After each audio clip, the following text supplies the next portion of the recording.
A retired U.S. Army general who served in both the Iraq and Afghanistan wars says that Russian troops in Ukraine are exhausted and may crack before the year is out. General Ben Hodges disagreed with popular opinion that the conflict could extend into drawn-out war of attrition. Speaking on the day Ukrainians are marking 31 years of their country's independence from the former Soviet Union, Hodges told Times Radio, "I disagree that this is going to drag on and that the Ukrainians really don't have a chance to push the Russians out." This is part of Ukraine demonstrating that they have the momentum, or they're gaining momentum. They've taken the initiative now.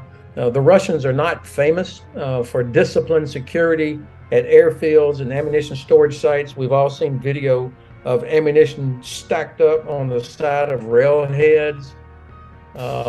This is an area where you have to have attention to detail, and you need really, really good sergeants to ensure soldiers are doing the right thing for security, which is kind of tedious. Obviously, they're not doing that. It's not even in their culture to have NCOs do these things the way you would expect in the British Army or the U.S. Army.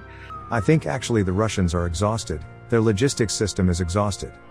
There's nothing they can do except continue launching artillery against civilian targets. Even that has dropped off significantly in the last few weeks. Hodges added that if Ukraine succeeds in keeping Russian troops at bay, then there is a very real possibility that the Russians will crack. His comments were backed up by UK Defense Secretary Ben Wallace, who said this morning that he believes Russia is in a very fragile position.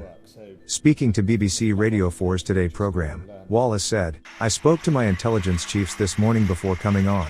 You know, Russia's advance can be measured in meters per week, not miles.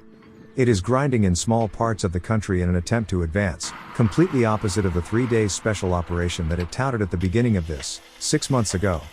We pretty much accept, well, we do accept, the sort of observations of Russian losses to be, if you combine deaths, injuries, desertions, over 80,000 of their armed forces. That's 80,000 in 6 months compared to 15,000 they lost in a decade in Afghanistan. I think we are in a position where Russia is in a very fragile position. On whether Ukraine is realistically in a position to retake the territory that Russia still holds," Wallace added, "I think Ukraine is getting itself into that position. First and foremost, Ukraine already has had throughout this the moral component, as we call it in defense, and if you look at the morale of the Ukrainian forces, it is leagues ahead of the Russian morale, which is poorly trained troops." Meanwhile, Boris Johnson has told world leaders that Putin must not be allowed to repeat the annexation of Crimea and other parts of Ukraine. The Prime Minister said allies should continue to support Ukraine until Russian forces withdrew from the entirety of its territory.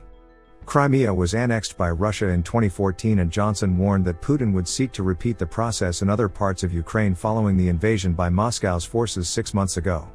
In a remote address to the International Crimea Platform Conference hosted by Ukraine's President Volodymyr Zelensky, Johnson said the peninsula had been turned into an armed camp by Russia since 2014 and was used as one of the launch pads for the invasion in February.